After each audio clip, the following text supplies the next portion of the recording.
Javokir Sindarov memimpin turnamen tapas Steel Chess 2026 setelah mengalahkan Arjun Erigaisi pada babak ke-11. Ini adalah persiapan yang begitu matang bagi Sindarov untuk bermain pada turnamen kandidat. Di game ini, Arjun memulai permainan dengan D4.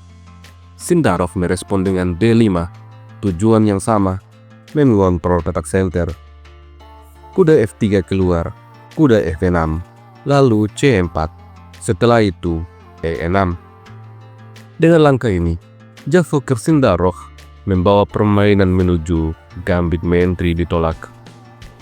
Arjun lanjut mengimbangkan kuda C3, maka Sindarov mendorong C6. Pertahanan kemudian bertransposisi menjadi semi-Slav defense.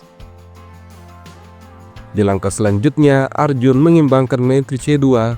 Setelah itu, terjadilah pertukaran pion. Lalu Arjun mendorong A4 yang direspon dengan C5. Arjun mengambil pion. Di posisi ini, Sindarov tidak terburu-buru untuk kembangkan gajah sambil makan pion. Sindarov lebih memilih kuda ke petak C6 dan kemudian Arjun mendorong E4. Lagi-lagi, Sindarov menunda makan pion. Terlebih dahulu, dia kembangkan kuda menyerang menteri sehingga meninggalkan lajur C. Maka menteri mundur ke petak B1, barulah gajah makan pion. Setelah itu, Arjun juga mengambil pion. Di langkah selanjutnya, Arjun Erigaisi akan mendorong pion E5 sehingga diagonal akan terbuka untuk menterinya. Maka Sindarov memainkan langkah pencegahan E5. Langkah ini juga bersiap untuk mengimbangkan gajah. Pion ini tidak kejaga, tetapi dia sedikit mengandung bahaya. Apabila kuda makan pion, maka menteri D4. Ancaman pada 3 buah putih. Setelah langkah terbaik, gajah makan pion skak, raja geser, menteri ancam kuda dan juga ancam pion. Gajah bisa serang menteri, namun menteri makan kuda. Jelas, hitam unggul. Tentu saja Arjun menyadari bahwa pion E adalah pion beracun. Oleh karena itu, dia segera rokade. Sindarov juga menyusul rokade. Sampai di sini, untuk kedua kalinya, Arjun ditawarkan untuk mengambil pion. Kali ini, apabila kuda makan pion, makan menteri C7. Setelah gajah ke petak F4, kuda H5, menteri C1. Kuda makan gajah, menteri makan kuda, lalu gajah serang kuda. Setelah itu, kuda akan melakukan forking. Gajah makan kuda, kuda makan menteri, gajah makan menteri, kuda makan benteng, lalu gajah keluar. Posisi yang cukup menarik untuk dimainkan. Namun demikian, Arjun Erigaisi tidak ingin hal itu. Dia memilih gajah G5. Setelah itu, pion usir gajah H4. Lalu menteri E7 direspon dengan H3. Selanjutnya Sindarov mengadu gajah. Di posisi ini, Arjun Erigaisi berani mengambil pion. Sindarov merespon hal ini dengan menempatkan benteng A menguasai lajur D. Setelah gajah makan gajah, menteri makan gajah, lalu kuda mundur. Kemudian, Sindarov memainkan langkah misterius, benteng D3. Langkah ini seolah-olah menyerang pion. Apabila di posisi ini Arjun Erigaisi mainkan benteng E1 untuk mempertahankan pionnya, maka Sindarov punya langkah kombinasi, benteng makan kuda. Apabila pion makan benteng, menteri makan pion, gajah makan kuda akan direspon dengan menteri G3, skak. Setelah raja lari, gajah makan pion, ancaman skak mat. Dan apabila gajah mencoba untuk menyerang menteri, maka menteri hadiah. Setelah gajah menutup skak, menteri makan pion. Ini adalah skakmat. Tentu saja, Arjun Erigeisi bisa membaca rencana Sindarov. Maka dia mendorong E5, serang kuda. Kuda lari, lalu kuda serang gajah. Direspon dengan B6, setelah itu benteng diadu, mencegah terjadinya kombinasi. Merespon hal ini, menteri ke petak D5, melindungi benteng sambil menjaga kuda. Setelah benteng makan benteng, kuda makan benteng. Kuda lari, serang menteri. Lalu menteri ke petak C4. Langkah tunggu, berharap putih membuat kesalahan. Di posisi ini, Arjun Erigeisi menyerang kuda dan Sindarov memainkan taktik kuda makan pion, removing the defender. Setelah kuda makan kuda, gajah tidak terjaga, maka menteri makan gajah. Kali ini, pion F2 terancam. Arjun Erigeisi menempatkan menterinya di petak F5 untuk menjaga pion.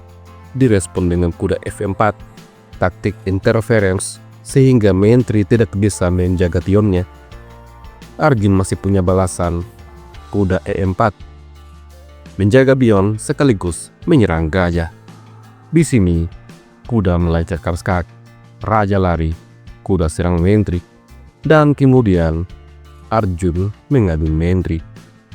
Sindarov yang dalam posisi unggul menolak untuk bertukar menteri, maka menteri mundur E7, menyerang kuda sekaligus mengancam forking dengan pion pada langkah selanjutnya. Arjun membalas dengan kuda makan gajah. Tentu saja, Tio harus makan kuda.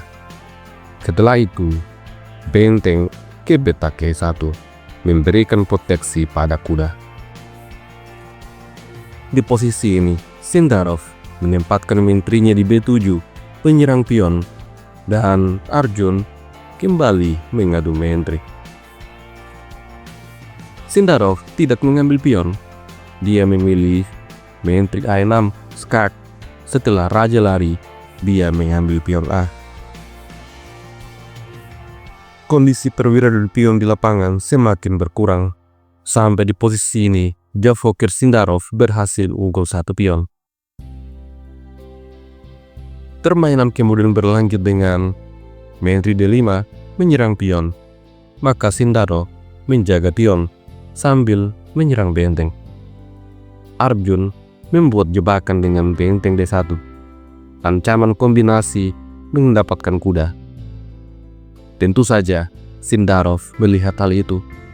Jadi menteri mundur untuk menjaga pion lewat petak C7. Setelah itu, benteng E1, benteng serang menteri, menteri C4, lalu benteng tekan kuda.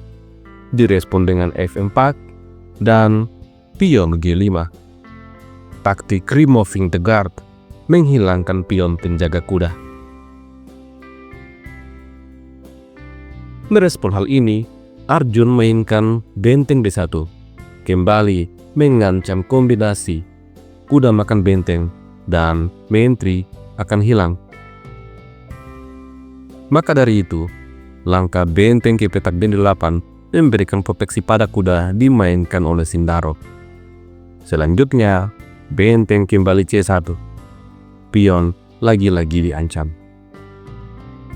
Oleh karena itu, Sindarov tarik mundur kuda untuk menjaga pionnya, tapi kemudian F5 mengganggu kuda. Rupanya langkah ini dianggap tidak akurat oleh engine. Sindarov menempatkan kudanya di petak F4, menekan kuda putih dan juga punya ancaman forking.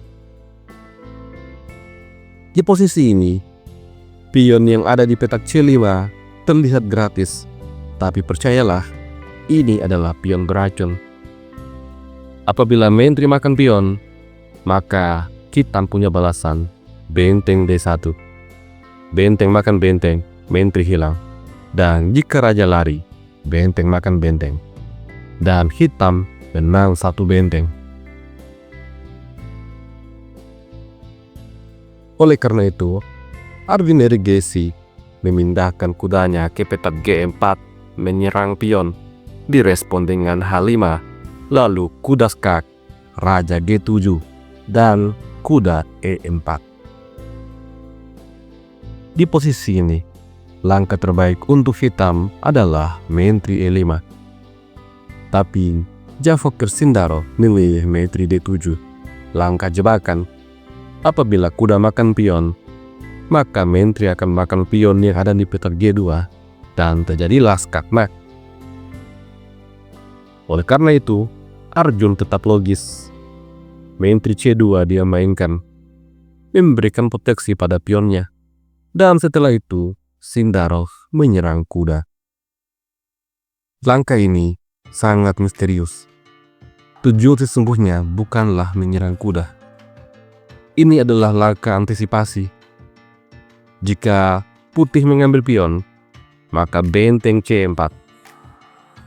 Menteri lari, maka putih terkena skakmat. Dan jika F6 dimainkan, pion dimakan raja. Setelah kuda skak, menteri makan kuda. Terlihat bahwa setelah posisi ini, hitam unggul 1 perwira. Oleh karena itu, Arjun Erigesi tidak mengambil pion. Dia mainkan benteng E1, melindungi kudanya, dan kuda D3, menteri D2, kuda kembali F4, serang kuda, serang menteri. Maka menteri kembali ke petak C2.